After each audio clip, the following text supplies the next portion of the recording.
Bom dia, graça, paz e bem da parte do Senhor Jesus Cristo, todos e todas, aos que estão presentes, aos que são de casa, aos que nos visitam, aos que nos acompanham pelas redes sociais, pelas plataformas digitais, todos bem-vindos.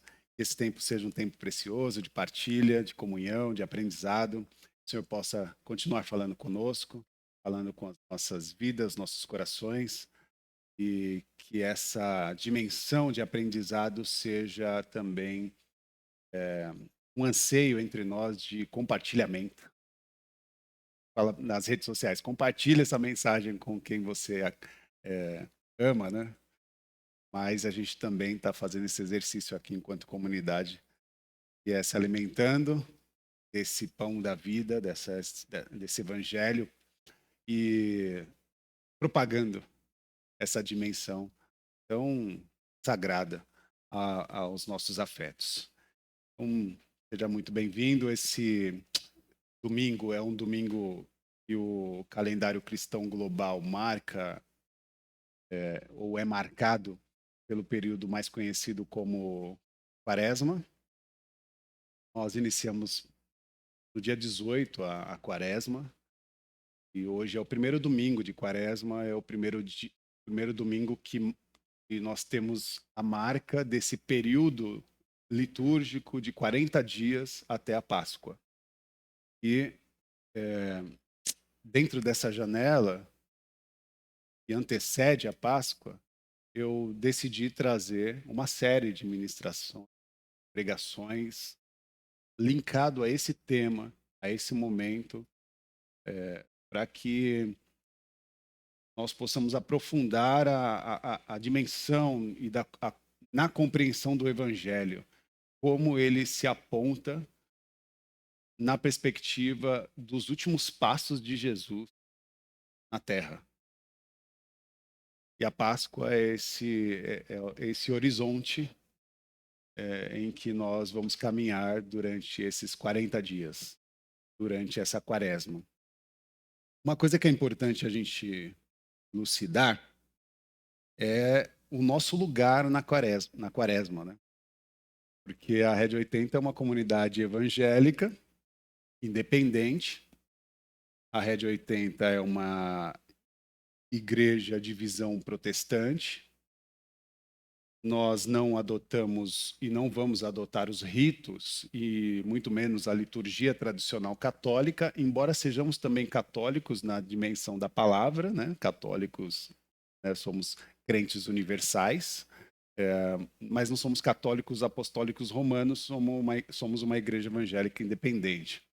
E eu queria deixar essa dimensão na compreensão da nossa trajetória para que vocês entendam que eu estou apresentando à comunidade essa trajetória da Quaresma dentro de uma perspectiva, dentro de uma realidade de uma igreja local como a nossa. E, no entanto, nós não vamos ignorar o calendário, mas queremos, de fato, aproveitar essa janela do tempo para usar a Quaresma como um guia da nossa trajetória de conhecimento à luz do Evangelho. E essa é a nossa caminhada. Hoje nós damos o primeiro passo para a nossa série. Eu nomeei essa série como Anatomia de uma Redenção. E essa série vai ser pautada sobre essa dimensão de esmiuçar, né? De fato, a anatomia da redenção de Jesus para cada um de nós, para a sua igreja. E também pensar teologicamente como foi os últimos passos de Jesus na Terra. Essa quaresma traz para nós esse ponto de reflexão. Até a Páscoa nós vamos nos debruçar a fazer a anatomia do Evangelho de Cristo, as boas novas de Cristo Jesus, o nosso Senhor. Então, vamos investigar como que Jesus deu os seus últimos passos, vamos pensar como que ele, de forma deliberada, é, atuou numa dimensão de confronto, especialmente com os religiosos e os políticos do seu tempo. A Páscoa não é um túmulo vazio.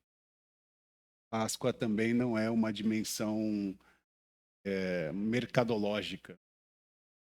A Páscoa não pode ser observada só como uma data de chocolates e dimensões mercadológicas. Acho que esse é o de síntese, né? Nós precisamos observar a Páscoa como uma referência última da nossa espiritualidade, porque ela nos dá orientações profundas a respeito da nossa fé. E eu quero apontar para cada um de vocês a perspectiva e o entendimento de que a Páscoa é sobre um Deus que assumiu a dor de todas as existências humanas para derrotar a morte. Assumiu sobre si as nossas dores, nosso sofrimento, o castigo, né, que poderia sobrecair a nós. Jesus assumiu e mais, fez isso para derrotar a morte, para dar um basta ao movimento de morte. E esse é o primeiro passo de redenção que Jesus nos aponta nos textos que nós vamos analisar nessa manhã. O primeiro passo dessa redenção, ele não acontece no templo, mas acontece num espaço muito sagrado e muito caro para minha trajetória. Fé com Jesus. Jesus não se apresenta nos templos, mas ele se apresenta na mesa. Olha que extraordinário. Jesus não se apresenta fazendo uma manifestação estética de poder, muito menos numa presença acima todos, mas ele está propondo na sua trajetória uma mesa. E é ao redor da mesa que a sua espiritualidade, os seus ensinamentos nos alcançam. Esse é o que eu considero como algo muito sagrado e muito caro para a nossa fé, para a nossa jornada. Observar um Deus que, ao invés de ficar de cima, olhando para nós, resolveu fazer uma mesa horizontal e nos chamar para essa experiência tão acolhedora, tão significativa e com símbolos tão profundos. O primeiro ponto é a distinção. O primeiro ponto é fazer a análise dos dois cenários que para nós é muito bem conhecido e que o texto acaba trazendo de maneira muito explícita, porque ele coloca a religião da separação e a espiritualidade da mesa. É como a religião da separação versus a espiritualidade na mesa. Nesse lugar que existem as tensões. É nesse lugar ou nessa esfera que Jesus se apresenta e faz os seus embates. Agora é sobre uma religião que separa, que divide, que reivindica o seu lugar, ou é sobre uma mesa de partilha?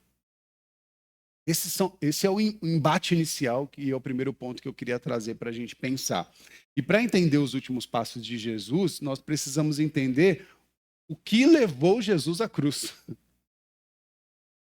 O que levou Jesus até a cruz? O que o levou? E o que mais incomodava o sistema, pasmem, não era ou não eram os milagres que Jesus fazia. O que incomodava o império, o sistema religioso, não eram os milagres que ele fazia, mas era as pessoas que ele andava. Eram as suas companhias. E aí eu quero convidar você a abrir a sua Bíblia, seu aplicativo, você pode acompanhar com a gente na tela. O livro de Marcos, no capítulo 2, no versículo 15 ao 17, eu vou fazer uma leitura para mostrar para vocês qual era o incômodo do império. Qual era o incômodo do sistema religioso. e mostrar também que não eram os milagres que ele produzia, mas era de fato as suas companhias. Durante uma refeição na casa de Levi, eu estou no versículo 15, ok?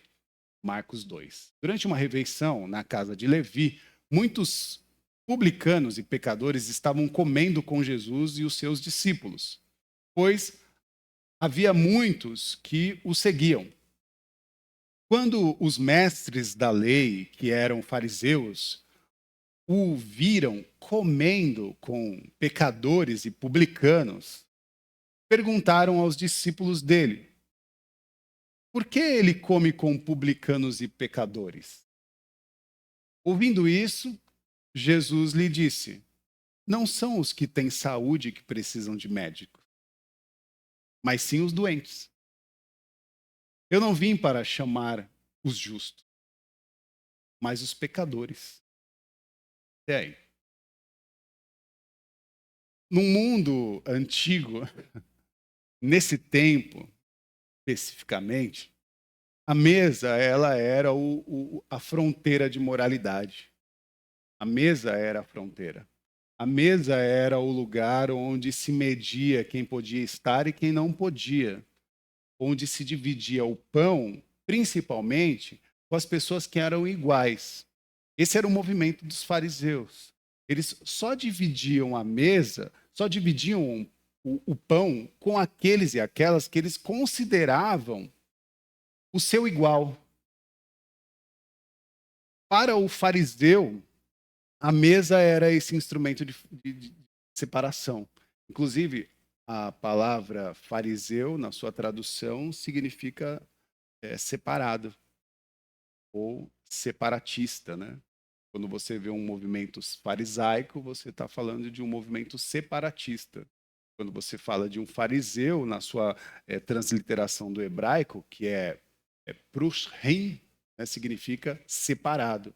E o separado, fariseu, tinha no seu modus operandi produzir a separação, para que a sociedade pudesse observar quem eram os escolhidos, quem eram os santos, quem eram aqueles que tinham direito a estar à mesa, quem eram aqueles que poderiam comer, quem eram aqueles que poderiam fazer parte.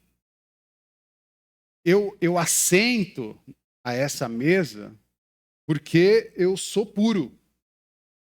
Você fica lá fora, você se afasta da mesa porque você é impura, você é impuro. É nessa dinâmica que a religiosidade farisaica se compõe. E dentro dessa perspectiva, ela, no seu discurso, divide a sociedade entre puros e impuros, entre aqueles que podem se assentar à mesa e aqueles que devem se afastar, devem não estar presentes. Mas Jesus, o que Jesus faz? Ele subverte essa lógica. Jesus quebra esse paradigma e faz isso de maneira muito provocativa diante dos fariseus, diante dos religiosos da sua época, porque ele transforma a mesa não num lugar de exclusão, mas transforma a mesa num lugar de pertencimento. Então é uma quebra de paradigma. E é diante desse cenário que ele começa a provocar as tensões diante o império, diante os religiosos. Porque ele estava propondo agora algo que estava fora do regramento do seu tempo e da sua época. Ele estava sentando com pessoas que não eram puras, que não eram dignas de se achegar à mesa. Extraordinário. Extraordinário, mas também complicado. O cenário era de muitas tensões, porque ao mesmo tempo que Jesus promove essa experiência de pertencimento à mesa, ele está comunicando que não existe mais dualismo, não existe mais a hóstia sagrada do domingo e a sexta-feira em que você reparte o alimento com o necessitado. Não existe diferença. do partir do pão na Santa Ceia com os meus irmãos para com a mesa que você promove dentro da sua casa com os seus afetos.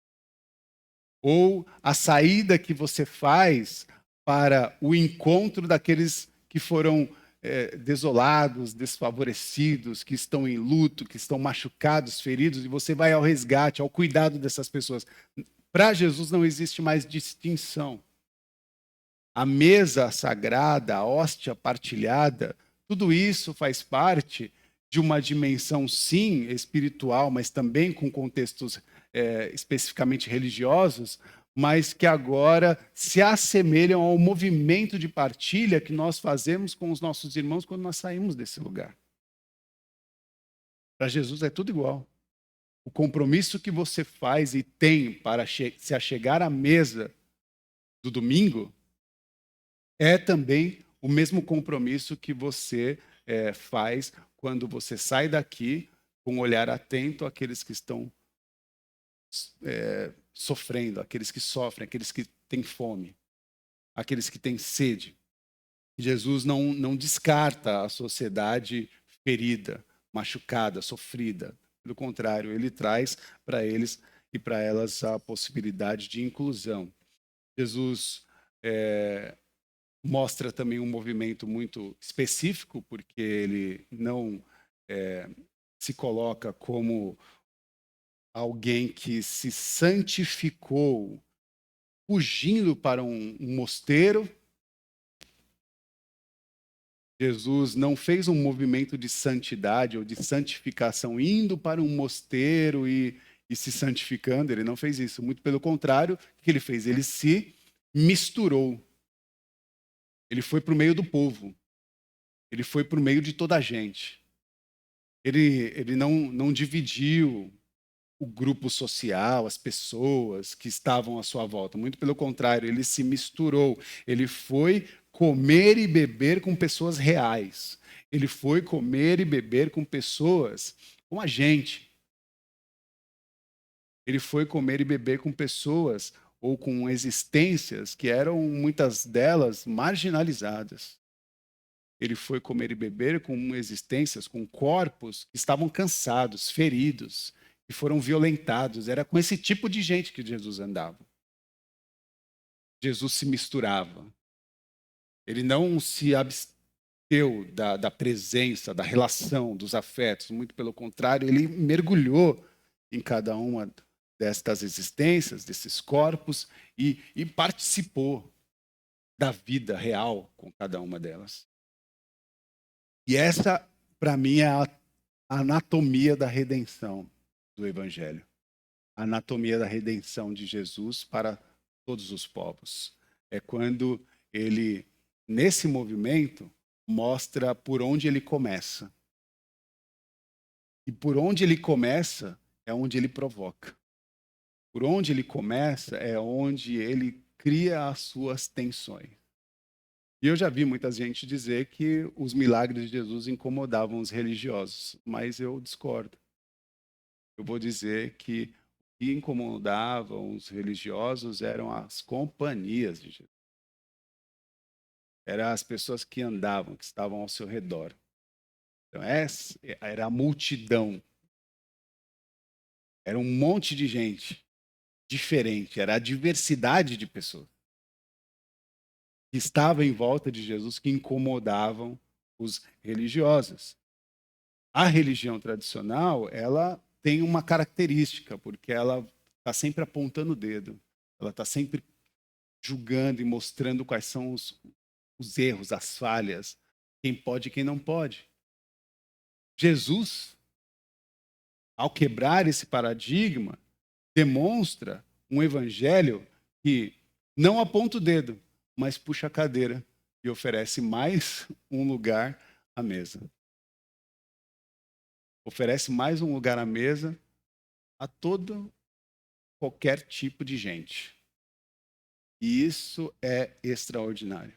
Esse é o evangelho extraordinário. Esse é o evangelho da excelência sagrada. O evangelho que é oferecido para toda a gente. sem distinção. E se a nossa espiritualidade ela não tem ou não dá espaço para que pessoas se assentem à mesa, a nossa espiritualidade está fadada a ser uma espiritualidade farisaica, separatista. Certo?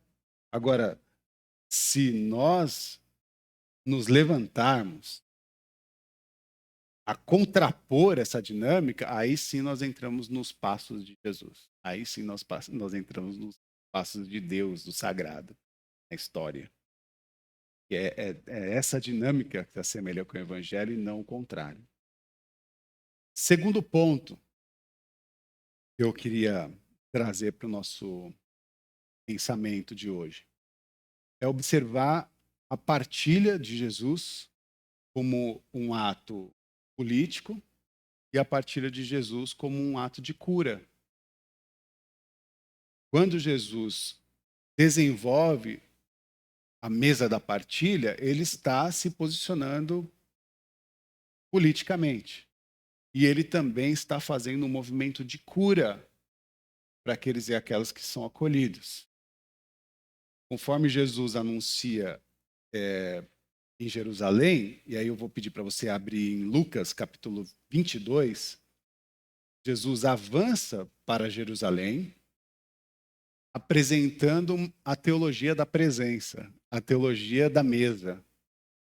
E essa teologia da presença chega no seu ápice na última ceia. E aí, vamos ler em Lucas 22, versículo 14 e 15. Quando chegou a hora, Jesus e os apóstolos reclinaram-se à mesa. E ele lhes disse, olha o que Jesus disse: desejei ansiosamente comer esta Páscoa com vocês antes de sofrer. Jesus se assenta na mesa com todos os seus discípulos. Todos. É a última Páscoa, é a última ceia. E na mesa com todos os seus discípulos, ele disse: queridos, eu desejei ansiosamente comer essa Páscoa com vocês. É como se Jesus estivesse dizendo: vocês não sabem o quanto eu estava ansioso por esse momento. Vocês não sabem o quanto para mim é importante comer, celebrar essa mesa com cada um de vocês. Essa fala de Jesus na sua última ceia. Até me arrepia. Porque é emocionante. Nós estamos falando de algo que deveria ser uma expressão de profundo amor e que a religião distorceu como uma expressão de divisão, de guerra. Agora, por que ele desejou ansiosamente? Uma pergunta importante a se fazer. Por que Jesus desejou ansiosamente sentar com cada um dos seus discípulos antes de sofrer? Primeiro, porque ele sabia que a sua mesa ofendia o império. Foi assim que começou o seu movimento, propondo uma mesa. E quando ele encerra a sua trajetória para ser entregue ao matadouro, ele está ansioso, desejando mesa. Porque não foram os seus milagres que o levaram à crucificação. Foi de fato a mesa. Foi de fato a mesa da partilha e a mesa da diversidade de gente e de pessoas. A mesa que acolhe a todos e todas. A mesa que não separa, que não divide, mas que acolhe. É essa mesa E diferente de Roma, que controlava as pessoas através da fome, controlava as pessoas através do medo, e muito também diferente da própria religião, que controlava as pessoas através da culpa, Jesus não exerce sobre essas pessoas qualquer tipo de controle. Mas oferece para elas e destrói, de certa forma, esses dois tipos de sistema. E destrói repartindo o pão livremente. Livremente. Ainda lembro em minha memória os momentos que eu não me assentei na mesa para participar da ceia por conta de argumentos separatistas. Não entrei e não pude cear com os meus irmãos por conta de argumentos separatistas. E Jesus, de fato, chega aí, quebra de uma vez com essa lógica de separação e apresenta para a sociedade uma comunhão em absoluto, porque promove uma partilha livre, uma partilha de um pão livre para todos e todas. Gustavo Gutierrez escreve e, na verdade, orienta a nós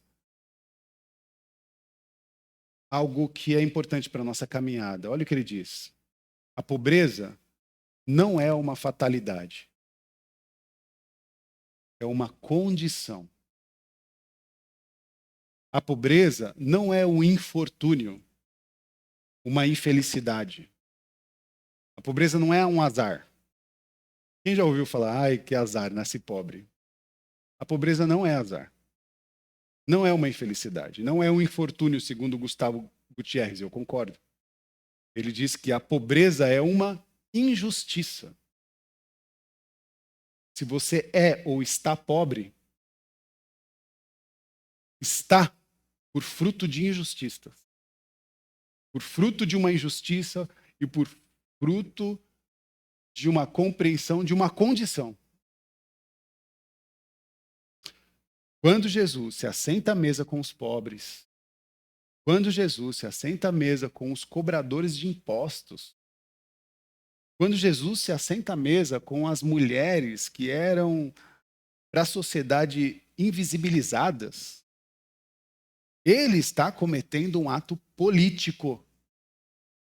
Ele está se posicionando quando ele diz que ele prefere dar lugar aos pobres, ele prefere dar lugar aos trabalhadores, quando ele diz que prefere dar lugar às mulheres que são invisibilizadas, violentadas, maltratadas, esquecidas, quando ele prefere dar espaço às crianças, que também eram invisíveis nessa sociedade, quando ele prefere arrastar mais uma cadeira à mesa para aqueles e aquelas que são excluídos e excluídas, Jesus está fazendo um posicionamento político contra toda e qualquer injustiça social. É um posicionamento. E por que eu disse que ele está fazendo um posicionamento político e está curando? Porque a partir do momento que ele dá lugar a essas pessoas, ele também está fazendo um movimento de devolver dignidade a esses corpos,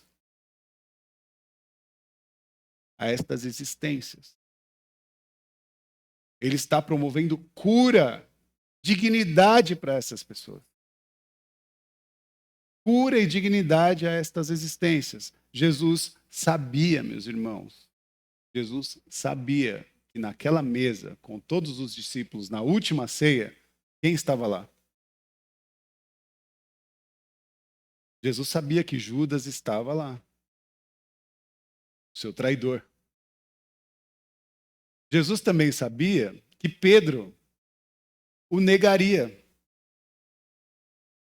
Mas ele estava na mesa. Jesus não pediu para eles se retirarem. Eles estavam na mesa. E Jesus sabia. E mesmo assim, o que ele fez? Ele partiu o pão. Ele compartilhou o pão. Esta é a anatomia do Evangelho. Esta é a dinâmica de um Cristo que quebra os paradigmas religiosos, sociais do império e do sistema religioso. A anatomia da redenção, do Evangelho, nos ensina que a graça de Deus ela não vai exigir de você perfeição. Ela não vai exigir pessoas perfeitas. Não vai exigir de você perfeição para você poder sentar na mesa. Mesmo porque a gente nem vai conseguir pagar isso. Essa conta a gente não paga. E quem diz que paga, paga com o cartão da hipocrisia. E Jesus fala: para se assentar na mesa, você não precisa ser perfeito, mas existe uma exigência de Jesus para se assentar na mesa. E a exigência para se assentar na mesa é todos aqueles e aquelas que têm fome e sede.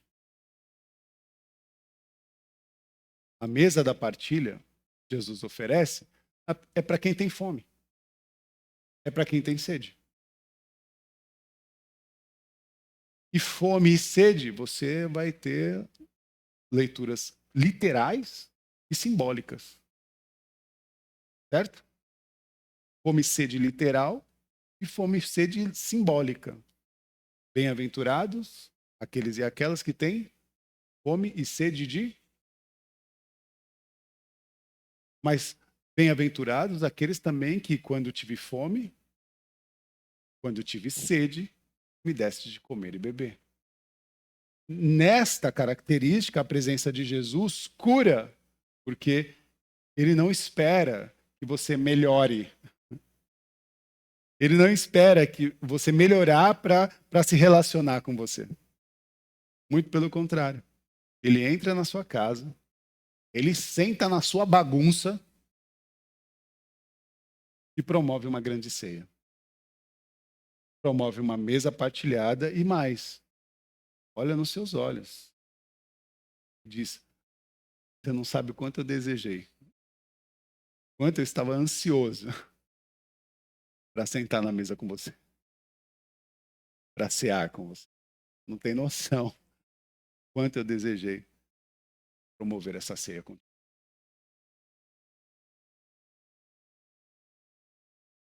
Qual é a mesa que nós procuramos, meus irmãos? Qual é o Jesus histórico que nós identificamos? Quais são os passos de Jesus na história? E como a manifestação de Jesus na história nos atravessa, como ela nos toca. Como nós fazemos e faremos essa leitura para o caminho pascal. Como que nós desenvolveremos o caminho da Páscoa para 2026?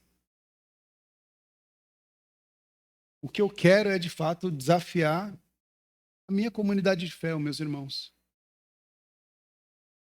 a saber como nós vamos desenvolver a nossa jornada até a Páscoa.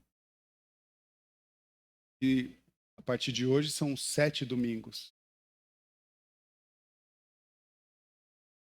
Uma quaresma, uma jornada, 40 dias de reflexão absoluta, profunda, a respeito dos últimos passos de Jesus.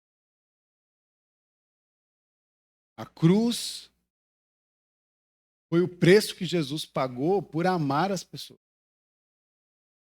Por amar gente que o mundo odiava. E ele foi morto, em grande parte por conta da mesa e da sua escandalosa inclusão. Jesus foi morto, crucificado, por uma mesa escandalosamente inclusiva. Se a Rede 80 quer ser, e aí eu falo da nossa igreja, né? Quem nos acompanha pelas redes, entenda-se a Igreja Universal. A nossa igreja, né? A igreja que está a Igreja de Cristo. Se a Igreja de Cristo quer ser uma expressão dos últimos passos de Deus na Terra, nós precisamos reavaliar a caminhada de Jesus. E também a nossa caminhada, como a Lana, a Raquel bem disse no momento da ministração, a dificuldade que é fazer o autoexame, né, de perceber-se. Mas não é tão difícil, não. É fruto só de um desejo, um desafio pessoal de querer fazer. É uma questão de se propor a fazer, de se permitir sentar nessa mesa. E aí sim a gente vai conseguir reavaliar, de fato, quem nós estamos convidando para a mesa. Se nós estamos convidando só aquelas pessoas que a gente acha que é santa, assim, esses daqui são semelhantes a mim, assim, e aí eu vou convidar para a mesa, ou a nossa mesa ela está aberta para toda a gente.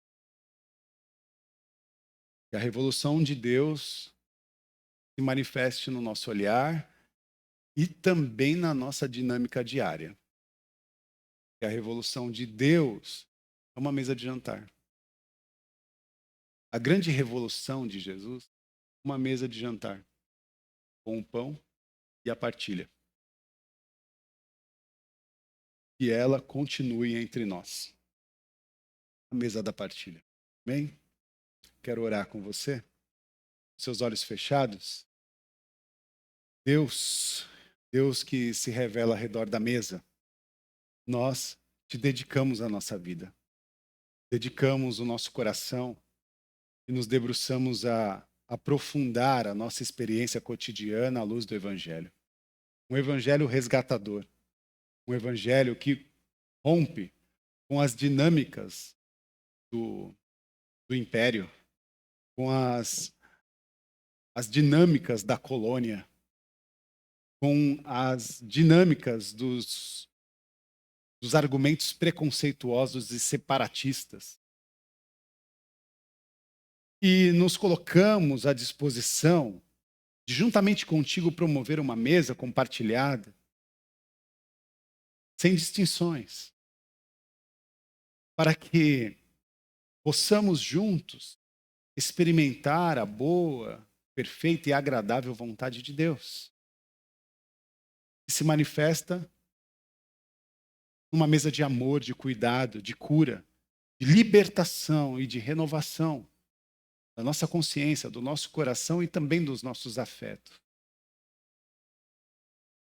Nós te damos graças, porque a nossa quaresma, nós não vamos esvaziar a nossa experiência com ritos religiosos, especialmente aqueles que separam, mas queremos introduzir e oferecer a observância da experiência de pessoas, de gentes tão distintas, tão diferentes,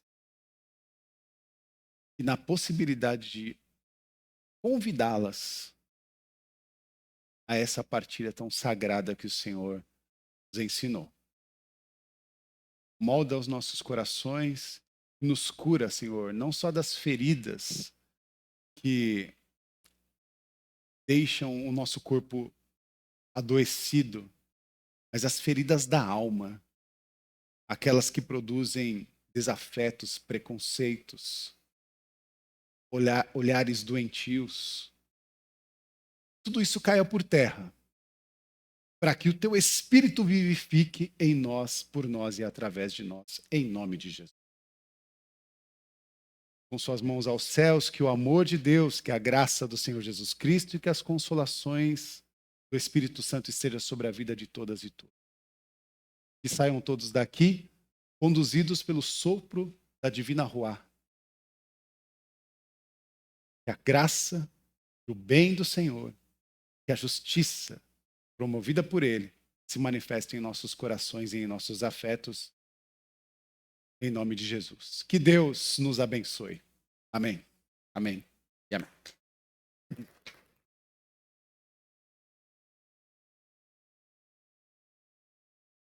Um abraço bem afetuoso em todos os presentes.